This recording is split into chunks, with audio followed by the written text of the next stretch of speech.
John and Anna had been married for over 15 years, a union that seemed unbreakable. They had 2 children, and for all outward appearances, their life together was peaceful and happy. However, the truth was far from it. Anna had been suffering from a medical condition for years, something that gradually worsened, leaving her unable to walk and requiring constant care.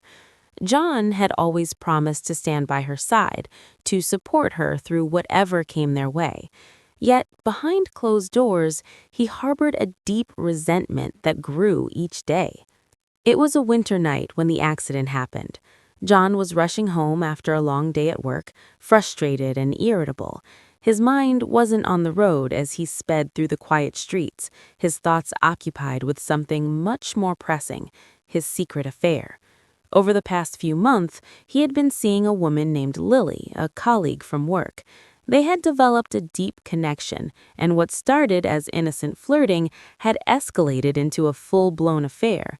He had convinced himself that his marriage with Anna was no longer worth saving, especially with the burden of caring for a disabled wife. On that fateful night, John's phone buzzed. It was a text from Lily, asking him to meet her after work. His heart raced. The thought of leaving Anna and their children behind to pursue a new life with Lily had become more and more appealing. As he glanced at his phone, he failed to notice the red light ahead. He slammed on the brakes, but it was too late. The car skidded, and in an instant, he was thrown into the air as the vehicle crashed violently into a tree. John lost consciousness as the world around him spun into darkness. Anna, who had been lying in bed, waiting for her husband to return, was suddenly jolted awake by the sound of her phone ringing. It was an unknown number, and her heart skipped a beat as she answered the call. The voice on the other end was calm but urgent. It was the hospital, informing her that John had been in a serious car accident and was being rushed into surgery. She could hardly process the words. Her mind was a whirlwind of confusion and fear. Her first instinct was to get to the hospital, to be there for him, despite everything.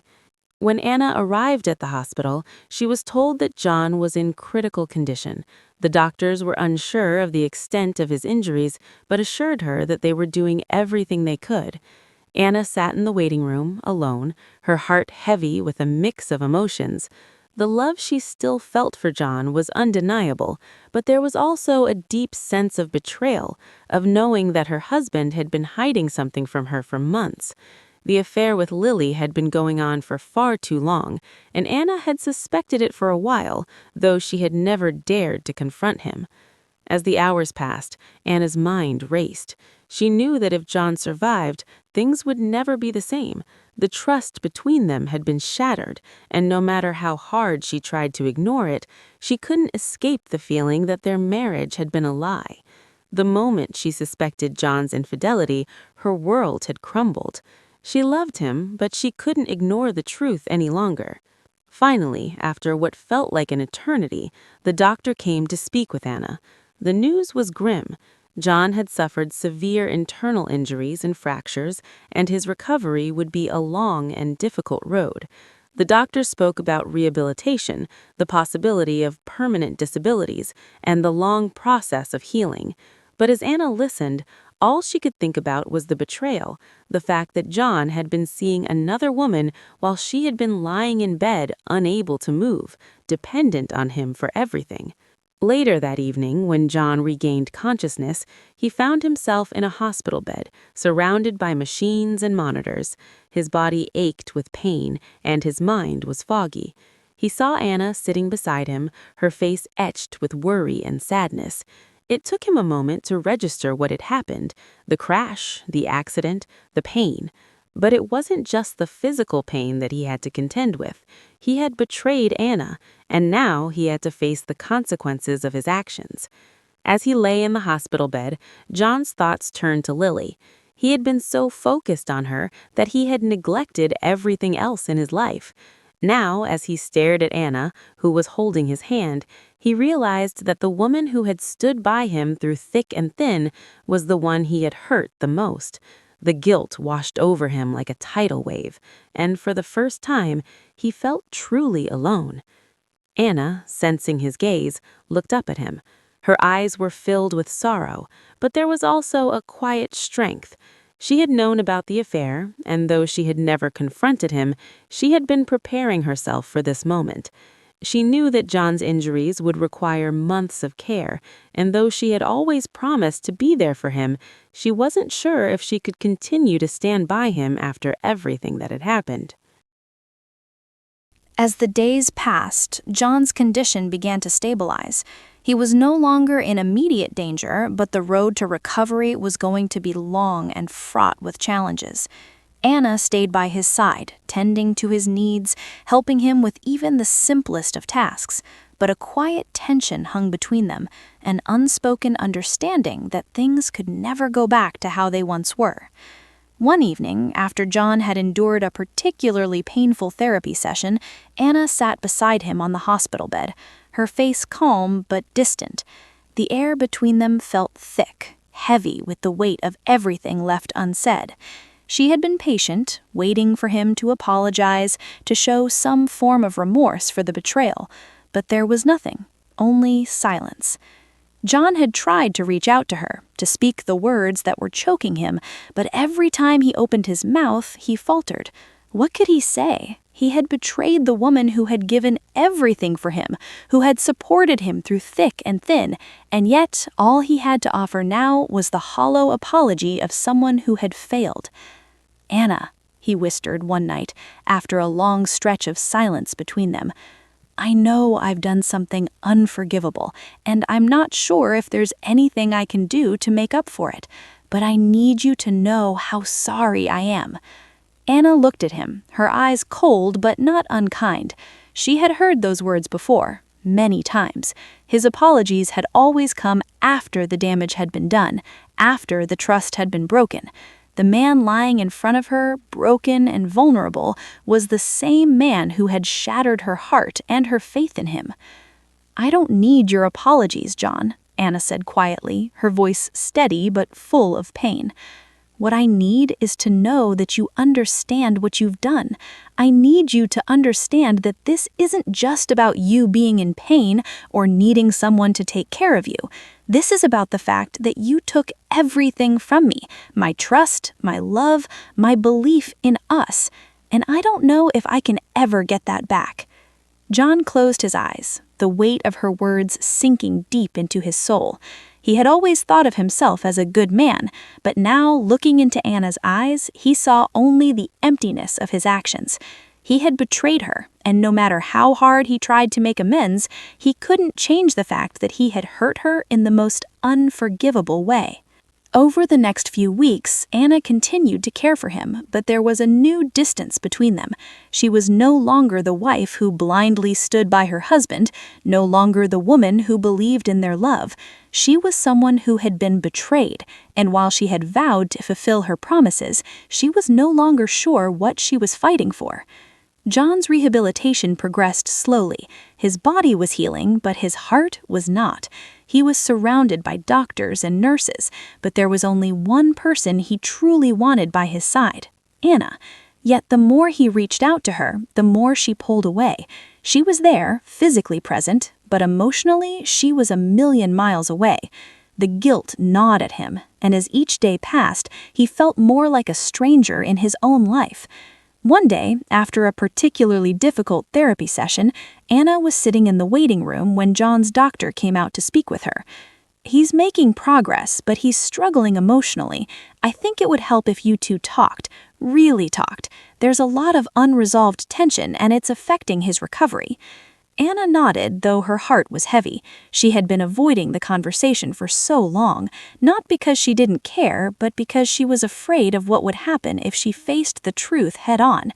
She wasn't sure if she could forgive John, not after everything, but she also knew that she couldn't keep living in this limbo. Later that evening, after the lights had dimmed in the hospital room, Anna sat by John's side once again. He reached for her hand, but she hesitated before placing it in his. "I've been thinking a lot, John," she began, her voice soft but resolute, "about everything, about us. John looked at her, his eyes filled with a mixture of hope and fear. He knew he had no right to ask for her forgiveness, but he had to know if there was any chance, any possibility of them rebuilding what had been broken. "I can't pretend that things will go back to how they were," Anna continued, her voice breaking slightly. "But I also can't keep living like this, pretending that I'm okay when I'm not. I've been giving, and I've lost myself in the process. I need to find me again. I need to heal, to rediscover who I am outside of this marriage." John's heart ached as he listened to her. He had been so consumed by his own desires, his own guilt, that he hadn't realized how much he had taken from her. Now, as he heard her speak, he realized that he had lost not just her love, but the very essence of what had made their marriage real. "Anna, please," he begged, his voice filled with desperation. "I know I've made the biggest mistake of my life, and I'll spend the rest of my days trying to make it right, but I need you to know that I'm sorry. I am so sorry." Anna stayed silent for a long moment, her eyes searching his face. There was no anger in her gaze, no more tears, just a quiet sadness that spoke volumes. "I know you're sorry," she finally said, her voice barely above a whisper. "But I don't think I can forgive you. Not yet. I don't know if I ever will." The words hung in the air between them, heavy and final. John felt his heart break all over again, this time for a different reason. He had lost her, and there was nothing he could do to bring her back. The pain of his own actions had finally caught up with him. Weeks turned into months, and still the distance between John and Anna grew. John's body was healing, but his soul remained broken, haunted by the realization that he had lost everything that truly mattered. Anna continued to care for him, but each gesture, each act of kindness felt hollow. She was no longer doing it for the man she loved, but for the man who had hurt her beyond measure. The lines between obligation and love had blurred, and she was caught in a never-ending cycle of pain and duty. Anna's internal struggle was consuming her. Every day she wrestled with the emotions that threatened to tear her apart. On one hand, she still felt love for the man who had once been her world, the man who had promised to cherish and honor her. On the other hand, there was the reality of his betrayal, the countless nights of silence and heartbreak, the constant feeling of being replaced by another woman. The man lying in front of her was not the man she had married, and no amount of apologies could undo the damage that had been done. John, on the other hand, found himself drowning in guilt. The pain of seeing Anna take care of him, knowing that she didn't truly want to, was unbearable. The realization that his actions had stripped her of her joy, her trust, and her belief in love was a bitter pill to swallow. He had once thought that Lily, the woman he had been seeing, was the answer to his problems, that she would fill the emptiness he had been feeling for so long. But now, with the fallout of his affair in full view, he saw nothing but the consequences of his selfishness. One afternoon, as Anna sat by his bedside, reading a book quietly to pass the time, John turned his head toward her. His eyes were filled with unshed tears, his voice thick with emotion. "Anna, I know I've destroyed everything. I've ruined our marriage. I've hurt you in ways I can never undo. But I need you to know something." He paused, struggling to find the right words. "I'm not asking for forgiveness. I'm not asking you to take me back. I just want you to know that I've learned the hardest lesson of my life. And that lesson is that love isn't something you can take for granted." Anna didn't look up from her book.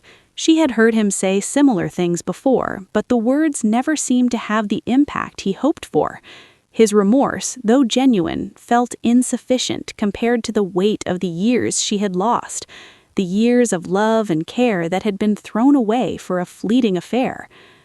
"John," she said softly, still not meeting his gaze, "you're right. Love isn't something you can take for granted. It's something you nurture, something you protect. And I trusted you. I trusted you with my heart, with my life, and you betrayed me." The pain in her voice cut through the silence, and for the first time, John truly understood the depth of his mistake.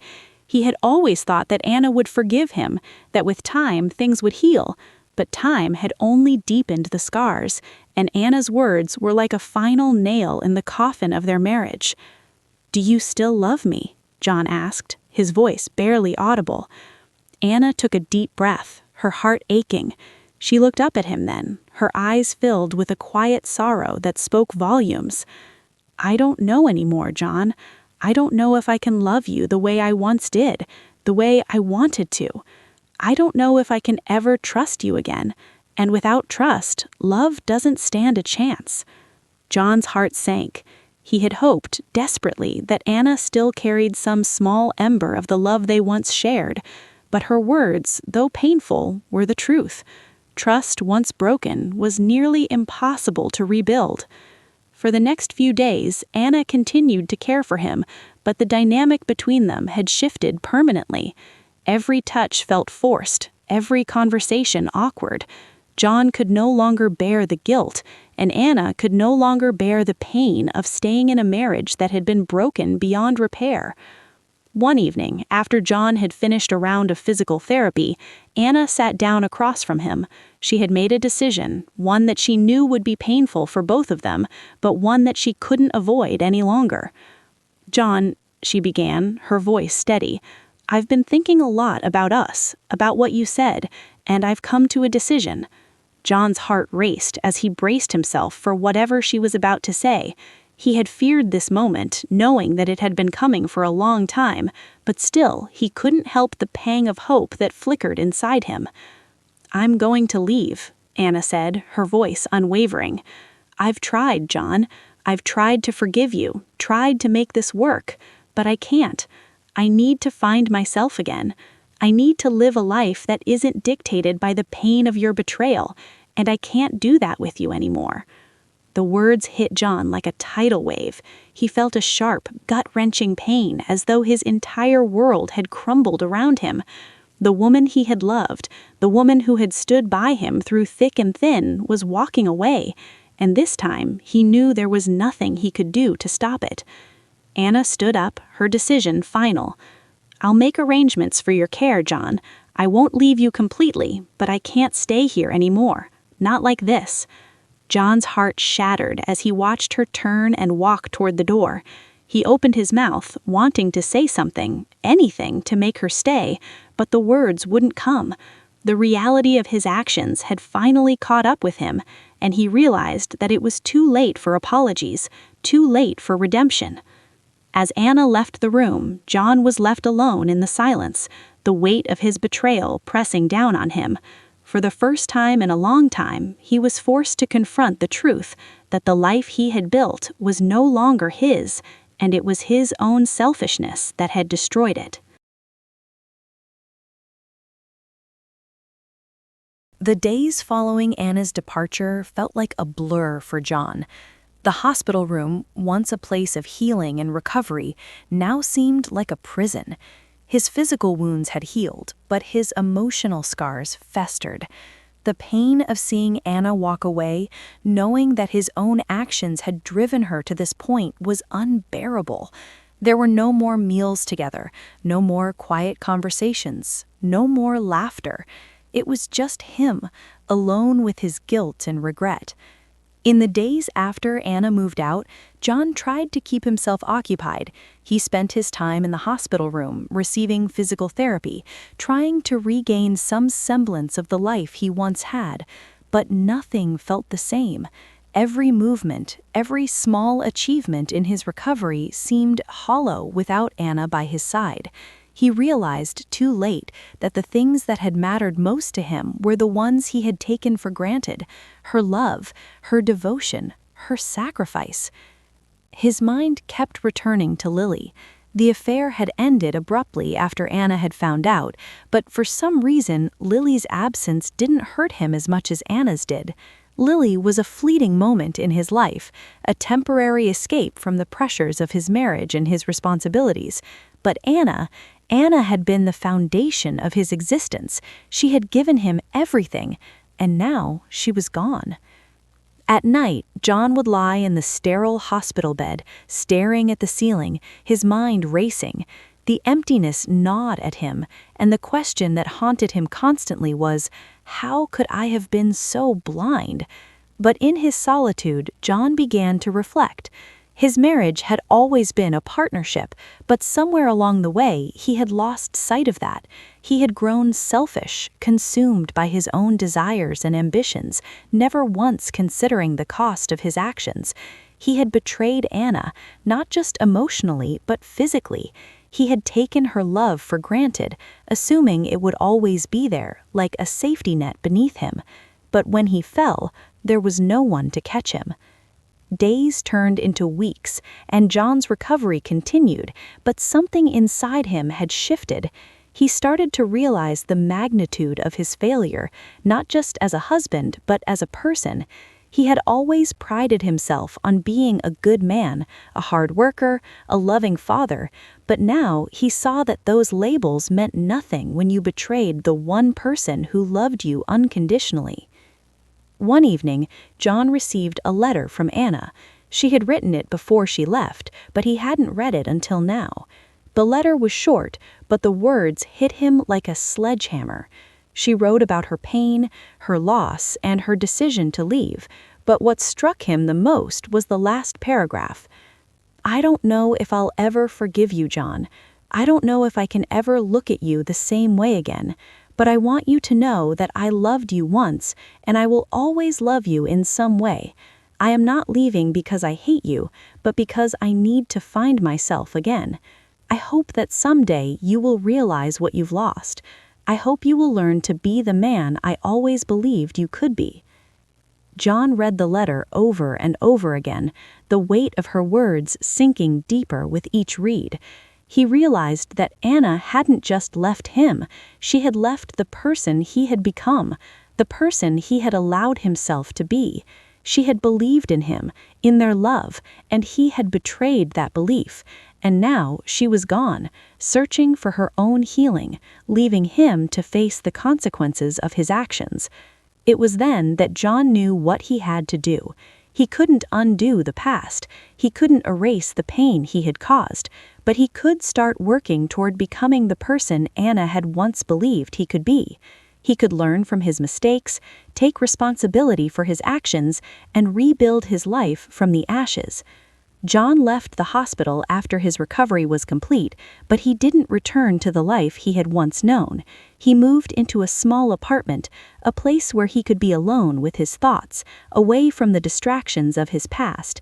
He enrolled in therapy, seeking to understand the root of his selfishness, his inability to appreciate the things that truly mattered. He spent time volunteering, giving back to the community, trying to understand the deeper meaning of love and sacrifice. But no matter how much he tried to change, there was always one thing that weighed heavily on his heart: Anna. He knew that he couldn't fix everything overnight, but he also knew that he had to make amends somehow. So after months of personal growth and reflection, John decided that he would write Anna a letter. It wouldn't be a plea for forgiveness. It wouldn't be an apology that tried to erase the past. It would simply be the truth of what he had done, how he had changed, and how he would spend the rest of his life trying to be a better person. The letter was long, and it was filled with raw, honest emotion. He told Anna how deeply he regretted his actions, how he understood the depth of her pain, and how he had come to realize that love was something that needed to be nurtured and cherished. He told her that he didn't expect her to forgive him, but that he hoped in time she would see the man he was becoming, a man who had learned from his mistakes. John sent the letter to Anna, unsure of what would come next. He didn't expect her to respond immediately, or ever, but he knew that sending it was the first step in truly letting go of the past and moving forward. As he waited for a response, John continued his journey of self-improvement. He stayed focused on his work, on his relationships with his children, and on becoming the man he knew he could be. He didn't know if Anna would ever come back to him, but he knew that he was no longer the man who had driven her away. That man was gone, and in his place stood someone who was committed to making things right, no matter how long it took. Months passed after John's heartfelt letter to Anna. His life, though no longer filled with the overwhelming weight of guilt, was still marked by uncertainty. The path to redemption was not linear. It had its ups and downs, moments of hope and moments of doubt. But through it all, John remained committed to the journey of self-improvement, to the realization that real change wasn't about making grand gestures, but about the quiet, everyday efforts to become a better person. Anna, too, was in the midst of her own healing process. After reading John's letter, she had taken time to reflect, to process everything that had happened. She had no desire to rush into anything. Her life had been upended by betrayal, and she had come to understand that healing took time. What John had said about the need to nurture love, to cherish it, these words stuck with her. She knew that no matter what happened between them, she would have to rebuild her own life, for herself first. She couldn't live for anyone else anymore, especially not for a love that had been broken. At first, Anna avoided any form of direct contact with John. She kept her distance, focused on her personal growth. She took yoga classes to help with her physical and mental health, and she began to pursue passions she had long put aside. She rekindled her old friendships, the ones she had neglected over the years of marriage, and allowed herself to laugh again, something she hadn't done in what felt like a lifetime. She even began to volunteer at a local shelter, giving back to others in a way that was deeply fulfilling. But there were days, quiet days, when the house was empty, when Anna couldn't help but wonder if there was still a possibility for her and John to reconnect. When John's letter had arrived, she had been hesitant to read it at first. She wasn't sure if she was ready to hear more of his apologies, to relive the pain of their broken marriage. But when she finally opened it, there was something in his words that struck her. The sincerity in his attempt to change, the humility in his acknowledgement of the hurt he had caused her, spoke volumes. She didn't know if she could forgive him, not yet, but she began to think that maybe, just maybe, forgiveness wasn't about erasing the past, but about moving forward in a way that was healthier for both of them. It wasn't an easy decision. Anna had to confront her own emotions, the tangled web of love, pain, and betrayal. Could she truly let go of the hurt and move toward healing, even if that meant opening herself up to the possibility of reconnection? Or would it be better to continue on her own path, free from the man who had hurt her so deeply? John, for his part, didn't rush Anna. He knew that their healing couldn't be forced. He had already spent years neglecting their relationship, and he wasn't going to make that mistake again by pushing her into something before she was ready. The man who had been selfish, impatient, and impulsive had to be left behind. He had to learn how to be patient, how to respect Anna's journey, and how to give her the space she needed. One cold evening, 6 months after John had sent the letter, Anna found herself standing in front of her door, holding a package. It was from John. There was no note attached, just a simple gift. Her fingers trembled as she opened it to reveal a framed photograph of the two of them, taken years ago on their wedding day. It was the first time she had seen the photo in months. She had kept it in a box, locked away with the memories she had tried to forget. At first, she felt a pang of pain, but as she stared at the photograph, something shifted inside her. It wasn't just a reminder of the good times they had shared, but a reminder of how far they had come, how much had changed, and how much healing they both still needed. The photo wasn't just a symbol of the past, it was also a symbol of possibility, a possibility of a future, whatever that future might look like. She picked up the phone, her hands still shaking, and dialed John's number. Her heart raced as the phone rang, each ring seeming to echo her thoughts.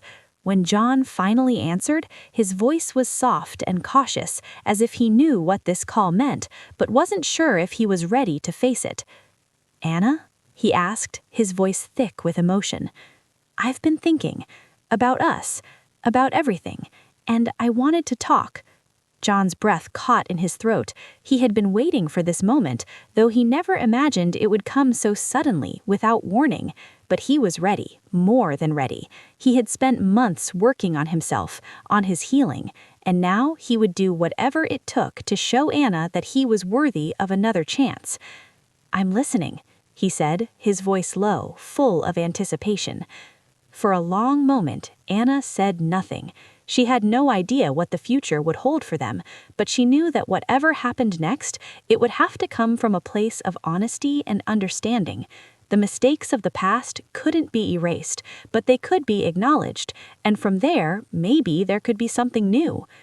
"I don't know if I'm ready to forgive you, John," Anna said, her voice quiet but firm, "and I don't know if we'll ever get back to where we once were, but I do know that I'm willing to try. I'm willing to talk, to see if there's a way forward, not because I owe you anything, but because I owe it to myself." John's heart soared at her words, though he knew this was only the beginning. There would be no quick fixes, no magic moments of redemption. This was the hard work of rebuilding a relationship from the ground up. But it was a start, and it was all he needed. "I'm here, Anna," he said, his voice filled with sincerity. As Anna hung up the phone, a sense of calm washed over her. She wasn't sure where this would lead, but she knew she had taken the first step. She was no longer defined by the pain of the past. She was beginning to reclaim her life, and in that reclamation, there was room for hope. Whether or not she would find her way back to John, she didn't know, but for the first time in a long time, she believed that there was the possibility of healing, and that was enough.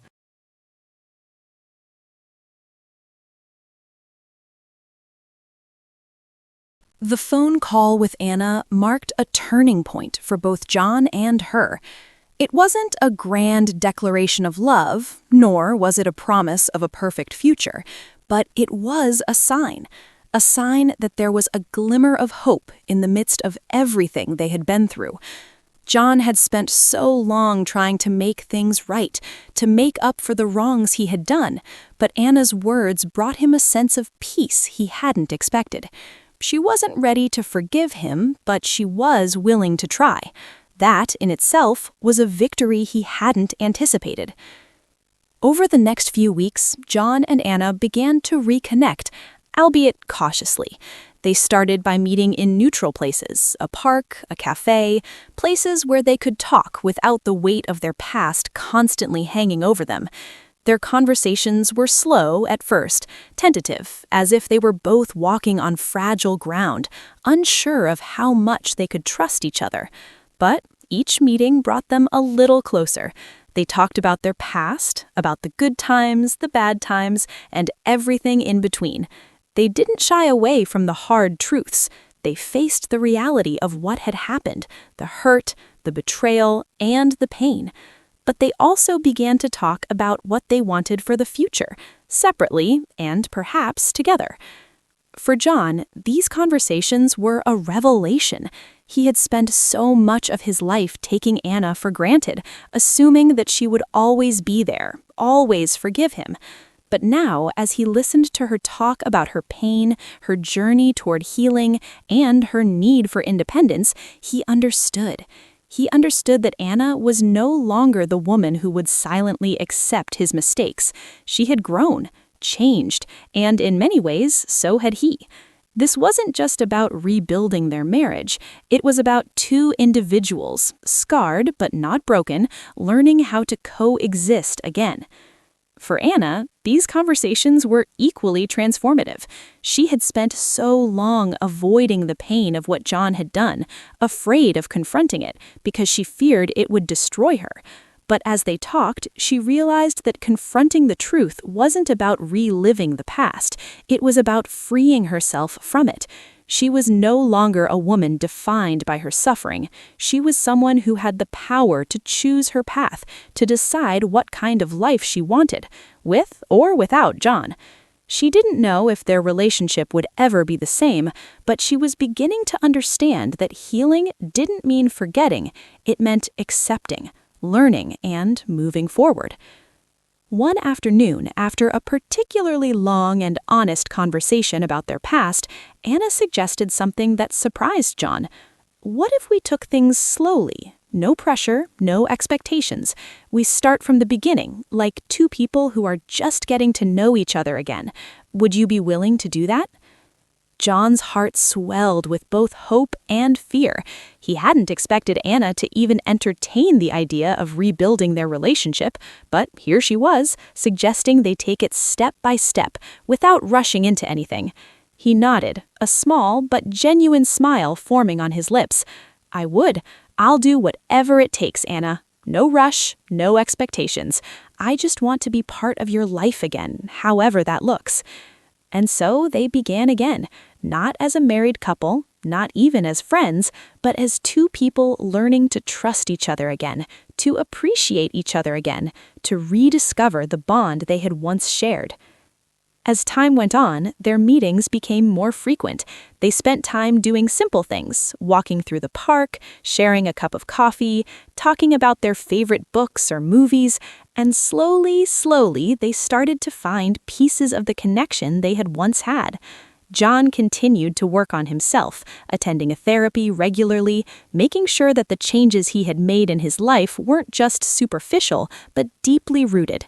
Anna, too, found herself growing stronger. She began to take control of her life in a way she hadn't before, making decisions that were right for her, not just for the people around her.